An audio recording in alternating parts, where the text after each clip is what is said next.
अस्सलाम वालेकुम। मैं प्रोफेसर फ़ारूक तौसीफ़ पाक स्टडीज़ के नए टॉपिक के साथ आपके सामने हूँ। हम लोगों ने लास्ट लेक्चर में जो है वो शहरियों के हकूक़ का ज़िक्र किया था। उसमें हम लोगों ने जो राइट्स या हकूक़ हैं उनकी टाइप्स का ज़िक्र किया था। उसमें फिर हमने उसको फर्दर जो है वो डिटेल में डिस्कशन की थी। अब हमने जो है वो अकॉर्डिंग टू 1973 कॉन्स्टिट्यूशन 1973 के आइन के तहत को जो शहरियों के हकूक़ या राइट्स हैं उन पर बात करनी है कि वो क्या है। उसके बाद फिर हम लोग शहरियों के फ़राइज़ या ड्यूटीज़ ऑफ द सिटीज़न्स, और फिर उसके साथ हम लोग ह्यूमन राइट्स मैनिफेस्टो इंसानी हकूक़ का मंशूर जो कि 1948 को सलामती कौंसिल से जो है वो मंजूर किया गया था यूनाइटेड नेशन की, उसका ज़िक्र करेंगे। और उसमें जो चंद इम्पॉर्टेंट पॉइंट्स हैं वो हम लोग रीड आउट करेंगे कि वो क्या हैं और उसको एक्सप्लेन करने की कोशिश करेंगे। अच्छा, ये जो 1973 के आइन के तहत शहरियों के हकूक़ हैं, राइट्स ऑफ द सिटीजन्स हैं अकॉर्डिंग टू द 1973 कॉन्स्टिट्यूशन, उसका ज़िक्र हम सबसे पहले कर लेते हैं। अच्छा, ये सारे तकरीबन वही हैं जिनका हमने पीछे ज़िक्र किया, लेकिन ये हमारे कॉन्स्टिट्यूशन में जो नई चीज़ें हैं हम उनको रीड आउट करते हैं और उस पर बात जो है वो करते चले जाते हैं। अच्छा, सबसे पहली चीज़ जो उन्होंने कहा है कि जो भी शहरी है यानी राइट ऑफ लाइफ, ज़िंदगी गुजारने का हक़ हर शहरी के पास मौजूद है और आप किसी भी शहरी की ज़िंदगी उससे नहीं छीन सकते, यानी किलिंग जो है वो प्रोहिबिटेड होगी, उसको आप जो कमिट नहीं कर सकते हैं। और दूसरी चीज़ उन्होंने कहा जी, अगर कोई सिटीज़न आप सोचते हैं कि उसे अरेस्ट करना ज़रूरी है, उसे गिरफ़्तार करना ज़रूरी है, तो सबसे पहले आपको उसकी वजह या उसका रीज़न बताना पड़ेगा कि उस शहरी को आप गिरफ़्तार क्यों कर रहे हैं। विदाउट रीज़न, बग़ैर वजह बताए हुए आप उस शहरी को गिरफ़्तार नहीं कर सकते, अरेस्ट नहीं किया जा सकता। और एक और चीज़ आपके कॉन्स्टिट्यूशन का हिस्सा है, इसी क्लॉज में है, इसी दफ़ा में मौजूद है। उन्होंने कहा कि अगर आपने किसी शहरी को गिरफ़्तार कर लिया है तो विदिन 24 आवर्स 24 घंटों के अंदर अंदर आपको उस शहरी को जो है वो पेश करना पड़ेगा मजिस्ट्रेट के सामने। आप इससे ज़्यादा उस शहरी को जिसको आपने गिरफ़्तार किया है, रीज़न बताया है, वजह बताई है गिरफ़्तारी की, और आपने उसको गिरफ़्तारी जो है वो रजिस्टर कर ली है, तो हर सूरत में विदिन द 24 आवर्स 24 घंटों के अंदर अंदर आपको उसको मजिस्ट्रेट के सामने जो है वो पेश करना ही पड़ेगा। फिर उन्होंने कहा जी, अगर किसी शहरी ने जुर्म कमिट किया है और उसकी वो सज़ा भुगत चुका है तो आप उसी जुर्म में उसको दोबारा गिरफ़्तार नहीं करते, यानी जो प्रीवियस क्राइम होगा, उसका जो साबका जुर्म होगा, आप उसमें किसी शहरी को गिरफ़्तार नहीं कर सकते।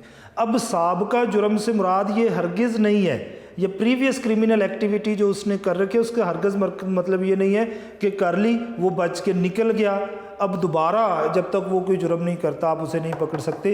इससे मुराद ये है कि अगर प्रीवियसली उसने कोई क्राइम कमिट किया, पहले उसने कोई जुर्म कर दिया है, उसकी सज़ा उसे मिल चुकी हुई है, तो दोबारा आप उसी जुर्म के लिए उसको गिरफ़्तार नहीं कर सकते। ठीक हो गया। देन अदर थिंग उन्होंने कहा जी, डुअल पनिशमेंट, 2 टाइम्स पनिशमेंट जिसको हम लोग कह सकते हैं। उन्होंने कहा जी, कोई भी जुर्म जो किसी सिटीज़न ने, किसी शहरी ने कर दिया है, आप उसी जुर्म की सज़ा 2 दफ़ा नहीं दे सकते। एक जुर्म एक ही सज़ा उसकी होगी, आप उसको जो है वो डुप्लीकेट नहीं हो सकती या डबल नहीं हो सकती, डुअल नहीं हो सकती, आप किसी भी सूरत में उस पर नहीं कर सकते। फिर हम ये चाहते हैं कि किसी जगह पर एक जलसा कर लिया जाए, वहाँ पर हम इकट्ठा होना चाहते हैं, हम किसी किस्म की कोई क्रिमिनल एक्टिविटी नहीं करना चाहते, कोई जुर्म नहीं करना चाहते, हम ये चाहते हैं कि पुरअमन तौर पर हम किसी जगह पर इकट्ठे हो जाएं और वहाँ पर हम अपने मसाइल के ऊपर बात कर सकें, तो इसकी इजाज़त हमारा कॉन्स्टिट्यूशन देता है। फिर हमने पीछे भी कहा था कि अंजुमन साजी, यूनियन बनाना, पार्टी बनाना या यूनियन बनाना, ये हर सिटीज़न का राइट है और 73 में भी ये कहा गया कि आपको मिलेगा। Then profession that can be trade, that can be a business, and that can be a job.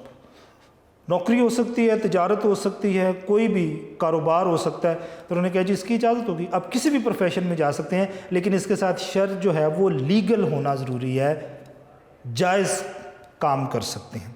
Then expression, हक़ तहरीर और तकरीर, बात करने की इजाज़त आपको है, आप कर सकते हैं। अब हर सिटीज़न उसका ये राइट है कि वो एक मखसूस रिलीजन की, मज़हब की प्रीचिंग या प्रचार उसका जो है वो उसकी तबलीग कर सकता है, उसको हक़ है। देन हर शख्स जायदाद ख़रीद सकता है, जो मैंने पीछे भी आपसे बात की थी कि हर एक के पास जो है वो प्रॉपर्टी ओन करना ये उसके हकूक़ में शामिल है, उसके राइट्स में है। 73 में भी ऐसी ही बात की गई है। देन अब माशरती इक्वलिटी का ज़िक्र आ रहा है, माशरती मसावात का ज़िक्र आ रहा है। इसके बारे में वो बात ये कर रहे हैं कि बग़ैर रंग, colour, race, province, caste, religion, मज़हब, ज़ात पात, नस्ल, सुबाइयत, रंग, लैंग्वेज, ज़ुबान, इससे आज़ाद रहते हुए सारे के सारे लोग बराबरी के हकूक़ रखते हैं। यानी इन बुनियादों पर आप किसी भी सूरत में किसी के हकूक़ कम या ज़्यादा नहीं कर सकते, या किसी के हकूक़ छीन कर किसी दूसरे को नहीं दे सकते हैं। हर शहरी मुलाजमत इख्तियार करने का हक़ रखता है, लेकिन वो उस मुलाजमत के लिए क्वालिफ़ाई करता, उसके पास वो क्वालिफ़िकेशन हो जो उस मुलाजमत के लिए ज़रूरी होती है। तो हर सूरत में आप जो हैं उसके लिए उस मुलाजमत में रस्ते पैदा करेंगे, आप उसमें रुकावट पैदा नहीं कर सकते, आप उसको रोक ही नहीं सकते हैं। देन पीछे भी हमने ज़िक्र किया लैंग्वेज एंड कल्चर, ज़ुबान और सकाफ़त की प्रमोशन, आप उसको प्रमोट कर सकते हैं, कोई आपके ख़िलाफ़ जो है रोक टोक नहीं हो सकती है। देन शहरियों के फ़राइज़ का ज़िक्र कर लेते हैं। अब अगर आपके कुछ हकूक़ हैं तो फिर स्टेट की तरफ आप पर कुछ फ़राइज़ भी सरअंजाम होते हैं, जो हैं वो फ़राइज़ भी आपके लिए हैं, कुछ ड्यूटीज़ भी हैं जो आपने हर सूरत में परफॉर्म करनी है।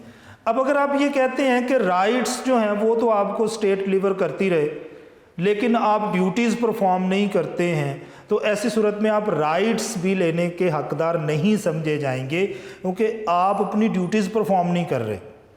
और अगर ड्यूटीज़ आप जो हैं वो ईमानदारी के साथ परफॉर्म करेंगे, अपने फ़राइज़ अंजाम देंगे ईमानदारी के साथ, तो फिर आप अपने जो हकूक़ हैं, अपने जो राइट्स हैं, उनका बात जो है वो कर सकते हैं, उनकी डिमांड भी कर सकते हैं। सबसे पहला लॉयल्टी या वफ़ादारी। सबसे बड़ा फ़र्ज़ किसी भी सिटीज़न, किसी भी शहरी के लिए है कि वो अपनी स्टेट, अपने मुल्क के लिए लॉयल होगा, वफ़ादार होगा। और जब कभी भी ज़रूरत पेश आएगी, जब कभी भी आपकी स्टेट जो है उसको आपकी सर्विसेज रिक्वायर्ड होंगी, तो आप हर सूरत में वहाँ पर मौजूद होंगे। जान माल तक की कुर्बानी देने के लिए आपको मौजूद रहना पड़ेगा। लॉयल्टी का असल कॉन्सेप्ट ये है कि अगर आपके मुल्क को, आपकी स्टेट को, आपकी ज़िंदगी की भी ज़रूरत है, तो आपको हर सूरत में वहाँ पर मौजूद होना चाहिए। फॉलोइंग द लॉज, कानून की पासदारी। अब ये बड़ी इम्पॉर्टेंट चीज़ है। आप जिस मुल्क में रहते हैं, किसी भी स्टेट में आप लोग जो हैं वो रह रहे हैं, तो उस स्टेट के जितने भी लॉज होंगे आपको उन तमाम लॉज को फॉलो करना पड़ेगा, उनकी पासदारी करनी पड़ेगी। और अगर आप ऐसा नहीं करते हैं तो आपने अपनी ड्यूटी परफॉर्म नहीं की, आपके ख़िलाफ़ जो है फिर कानून हरकत में डेफिनेटली आएगा। तो आपकी ड्यूटीज़ में है कि आपने एक लॉफुल सिटीज़न बनना है, कानून की पासदारी करने वाला शहरी बनना है, फिर आपके लिए जो है वो हालात बेहतर से बेहतरीन होते चले जाएंगे। फिर टैक्सेस की अदायगी है, ये اس لیے اہم ہے کہ حکومت بیسیکلی کوئی بزنس تو کرتی نہیں. حکومت جتنے بھی ڈیولپمنٹ کے کام کرتی ہے یا حکومت اپنے جتنے کام کرتی ہے وہ سارے کے سارے کام جو ہیں وہ ٹیکسز کی کلیکشن سے ہی ہونے ہوتے ہیں. پیسہ تو ہر چیز پہ خرچ ہونا ہے. آپ کی حفاظت کے لیے جو فوج رکھی جاتی ہے، ملک کے اندر قانونی معاملات کو دیکھنے کے لیے، قانون کو امپلیمنٹ کرنے کے لیے پولیس بنائی جاتی ہے، ان سب لوگوں کو تنخواہ ٹیکسز سے جاتی ہے، حکومت دیتی ہے. ایجوکیشن سیکٹر میں لوگ کام کرتے ہیں، انڈسٹری میں لوگ کام کرتے ہیں، تو ان کو اگر یہ حکومت کے ملازمین ہیں تو ان کو تنخواہیں حکومت ہی دے گی. حکومت بزنس تو کرتی نہیں، کاروبار تو ہے نہیں، وہ اپنے سارے اخراجات جو ہیں وہ آپ کے ٹیکسز کی کلیکشن سے پورا کرتی ہے. تو ہر شہری کا یہ فرض ہے کہ جو حکومت نے اس پر ٹیکسز جو ہیں وہ لگائے ہوئے ہیں وہ ٹیکسز ہر صورت میں پے کرے، اور اگر وہ پے نہیں کرتا ہے تو ایسی صورت میں وہ مجرم ہے اور اس کی پکڑ ڈیفینیٹلی قانون میں موجود ہونی چاہیے. کاسٹ آف ووٹ، ووٹ کا درست استعمال. اچھا، ہر صورت میں ووٹ آپ نے کاسٹ ضرور کرنا ہے. اب ہم یہ سوچتے ہیں کہ جناب کوئی اس قابل ہی نہیں ہے، تو آپ یہ ضرور کر سکتے ہیں کہ آپ کی کانسٹیچوئنسی میں، آپ کے حلقہ میں جو سب سے بہترین کینڈیڈیٹ آپ کو لگتا ہے آپ اسے ضرور ووٹ کاسٹ کریں. لیکن ووٹ کاسٹ ضرور کرنا ہے اور یہ آپ کی ڈیوٹیز میں، آپ کے فرائض میں شامل ہے. درست استعمال کریں، سوچ سمجھ کے استعمال کریں. ویلفیئر، خدمت خلق. اچھا، ہر بندہ اس کی ڈیوٹیز میں یہ شامل ہے کہ اس کے ملک کو ضرورت ہے، اس کے لوگوں کو اس کے ویلفیئر کے کاموں کی، جس میں وہ حصہ اپنا سکتا ہے، لے سکتا ہے، تو اسے ہر صورت میں ویلفیئر کے کاموں میں بڑھ چڑھ کے حصہ لینا ہے. سیک نالج، حصول علم، علم حاصل کرنا. یہ پیچھے ہم نے بات کی تھی کہ علم جو ہے اس کا بندوبست آپ نے خود کے لیے بھی کرنا ہے، بچوں کے لیے بھی کرنا ہے، اور دوسرے لوگوں کے لیے بھی علم بانٹنے کے لیے، علم حاصل کرنے کی کوشش کرنی ہے آپ نے. قومی مفاد، نیشنل انٹرسٹ.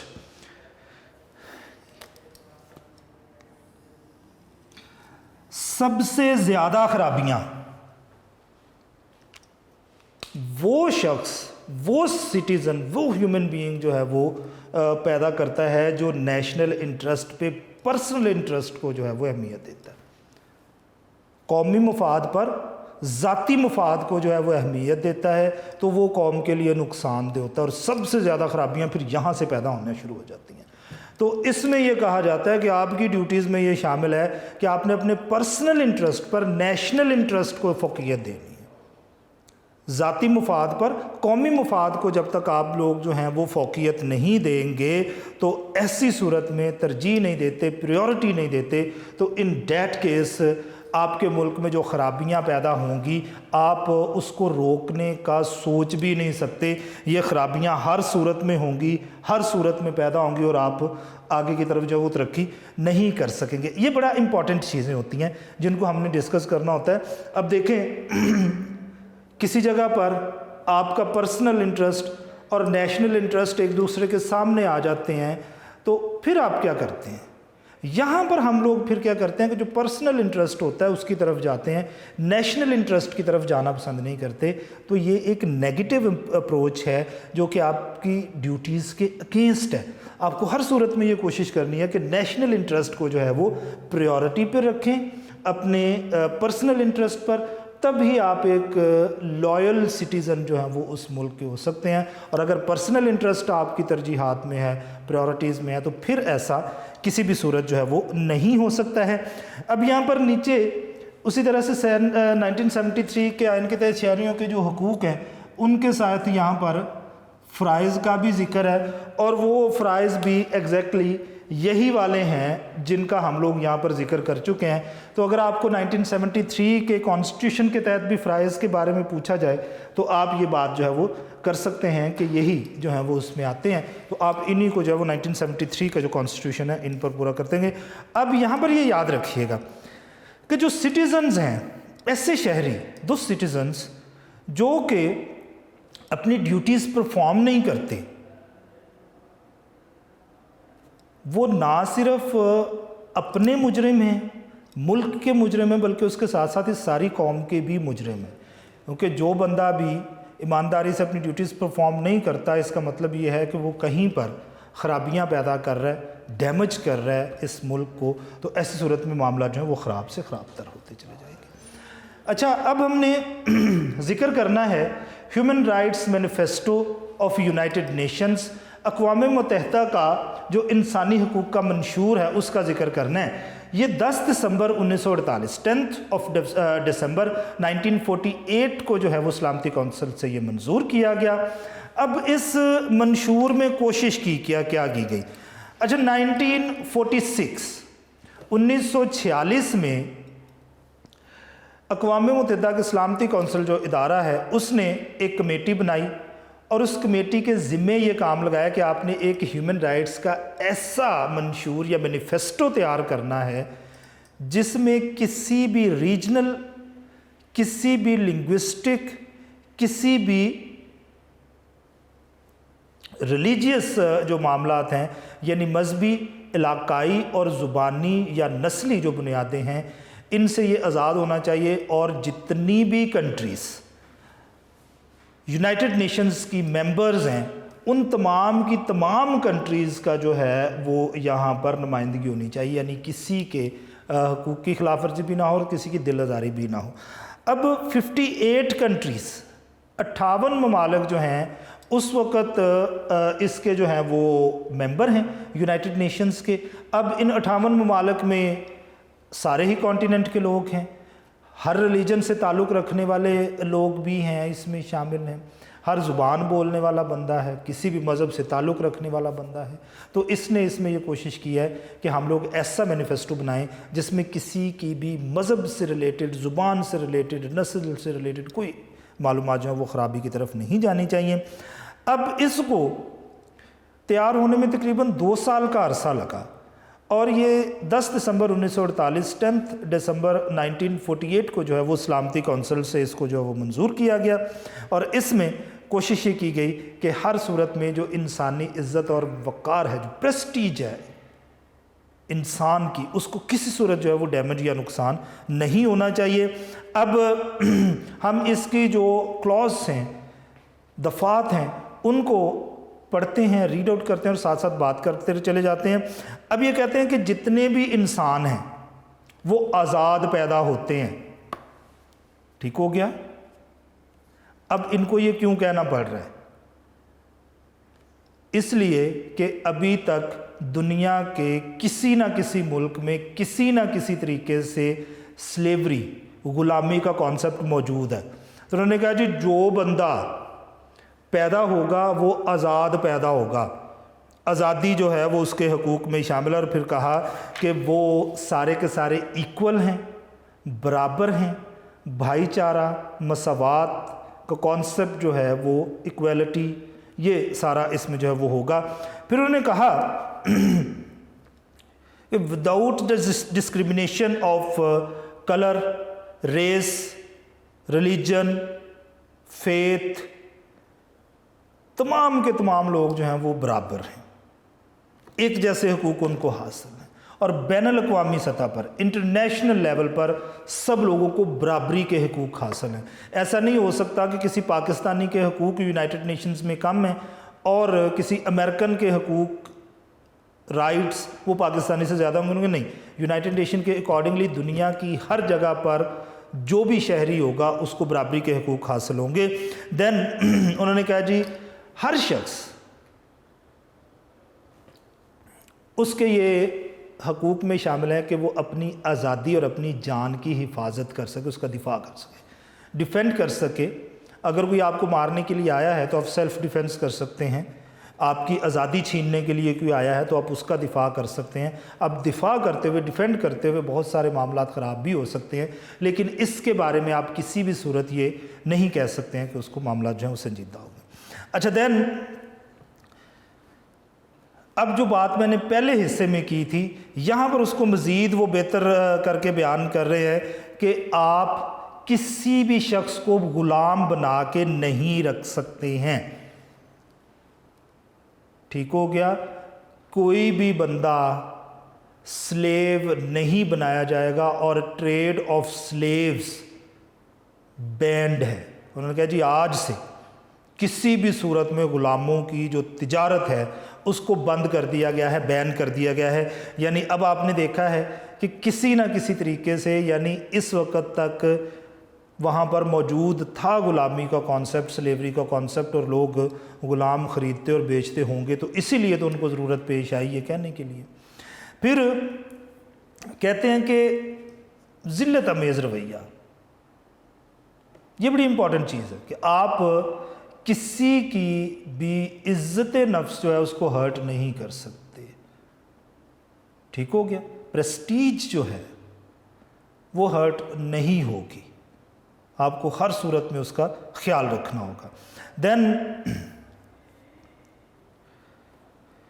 انہوں نے کہا کہ تمام لوگ ایکول ہیں اکارڈنگ ٹو لا، قانون کی نظر میں سارے کے سارے لوگ برابر ہیں، کوئی کسی سے کم نہیں، کوئی کسی سے زیادہ نہیں۔ اور پھر انہوں نے کہا کہ اگر کوئی شخص آپ کے رائٹس آپ سے سنیچ کرنے کی کوشش کرتا ہے، آپ کے حقوق آپ سے چھینتا ہے، تو ایسی صورت میں آپ جو ہے وہ کانٹیکٹ کر سکتے ہیں اپنی وہاں کے کورٹس سے، عدالتوں کے ساتھ، اور اس کے ساتھ ساتھ آپ جو یونائٹڈ نیشنز کی عدالت ہے اس میں بھی اپنے معاملات کو لے کے جو ہے وہ جا سکتے ہیں۔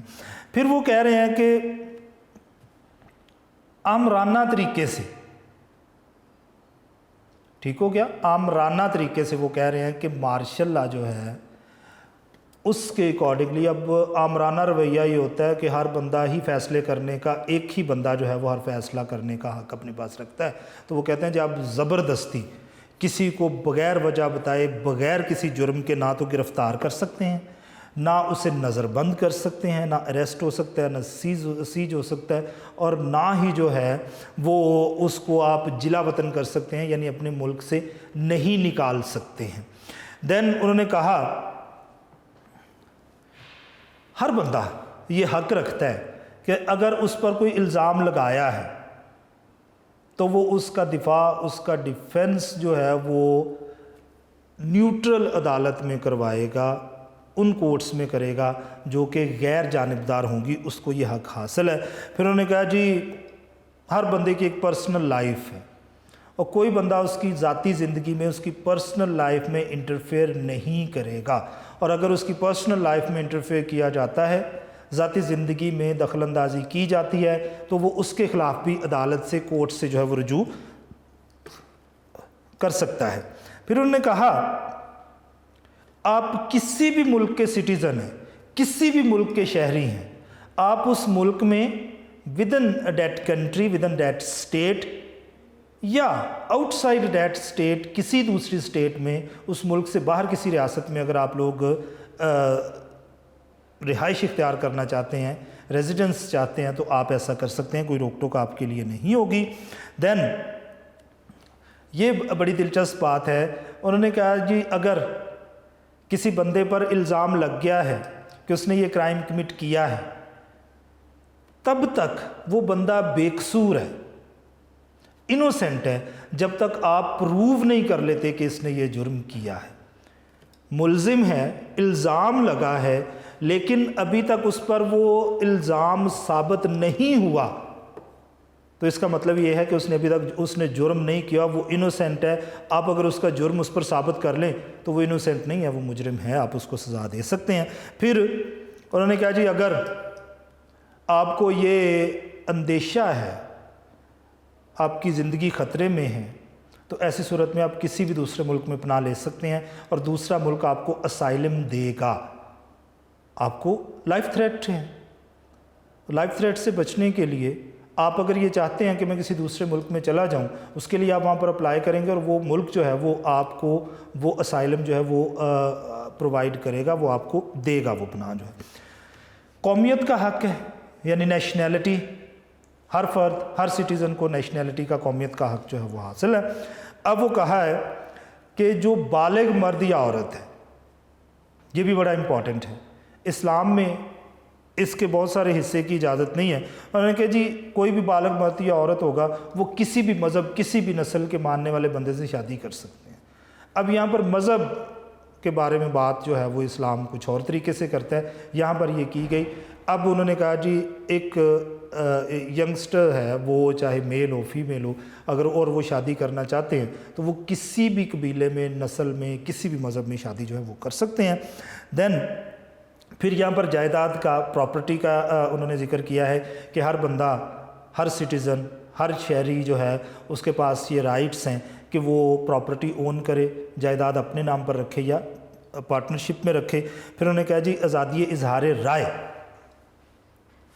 ہر صورت میں جو شخص ہے، جو شہری ہے، جو سٹیزن ہے، اس کو آزادی اظہار رائے جو ہے وہ ہوگی، یعنی وہ تقریر اور تحریر والی بات جو ہم پیچھے کر چکے ہیں کہ وہ اپنی بات جو ہے وہ کہہ سکتا ہے، لکھ سکتا ہے۔ اب وہ کہتے ہیں جی مذہبی آزادی مکمل حاصل ہوگی، یہ بھی بات بڑی اہم ہے اور ہم پیچھے بھی کر چکے ہوئے ہیں۔ اچھا، اب وہ ایک اور بات کہتے ہیں، حکومت میں حصہ لینا۔ اچھا، جو بھی بندہ کوالیفائی کرتا ہے، ایوری سٹیزن، انہوں نے کہا جی وہ اگر چاہے تو ڈائریکٹلی اور اگر نہ چاہے تو انڈائریکٹلی بھی اپنا جو ہے وہ حکومت میں حصہ ڈال سکتا ہے، یعنی وہ براہ راست بھی حکومت میں شامل ہو سکتا ہے، بلا واسطہ بھی ہو سکتا ہے، بال واسطہ بھی ہو سکتا ہے، ڈائریکٹ ہو سکتا ہے، انڈائریکٹ ہو سکتا ہے۔ جیسے بہت سارے لوگ ہوتے ہیں وہ ڈائریکٹلی حکومت میں شامل ہونا پسند نہیں کرتے، لیکن اپنی مرضی کی پارٹیز کو، حکومتوں کو جو ہیں وہ سپورٹ ضرور کرتے ہیں، جن میں ایک میجر جو کانسیپٹ ہے وہ اس کا ہوتا ہے ڈونیشنز کا، وہ ان کو جو ہے وہ امداد بڑی فراہم کرتے ہیں۔ انویسٹمنٹ اصل میں وہ لوگ کر رہے ہوتے ہیں۔ پھر بزنس کا، پروفیشن کا یہاں پر ذکر ہے کہ آپ آزادی کے ساتھ جو بھی پروفیشن اپنانا چاہیں، اڈاپٹ کرنا چاہیں، آپ لوگ کر سکتے ہیں۔ پھر آپ اپنی اور اپنی فیملی کا جو لائف سٹینڈرڈ ہے اس کو بہتر بنا سکتے ہیں، اپنی زندگی کو بہتر درجات، ان کو بہتری کی طرف لے جانا آپ کے حقوق میں شامل ہے۔ پھر تعلیم کا ذکر ہے یہاں پر کہ ہر شہری کو، سٹیزن کو یہ حق حاصل ہے کہ وہ تعلیم حاصل کرے اور تعلیم کو آگے پروموٹ کرے۔ اب وہ کہہ رہے ہیں جی ہر شہری کی ڈیوٹیز میں ہے کہ وہ لٹریچر، سائنس، اس میں جتنی بھی ڈیولپمنٹ ہو رہی ہے، جتنی بھی پروگرس ہو رہی ہے، ترقی ہو رہی ہے، وہ اس سے استفادہ جو ہے وہ حاصل کر سکے۔ جی یہ تھا ہمارا 4تھ چیپٹر کا آخری جو ٹاپک ہے، اس پر ہم لوگوں نے بات کی ہے کافی ڈیٹیل میں۔ تو اب نئے لیکچر میں جو ہے وہ آپ کے سامنے دوبارہ سے حاضر ہوں گے، تب تک کے لیے اللہ حافظ۔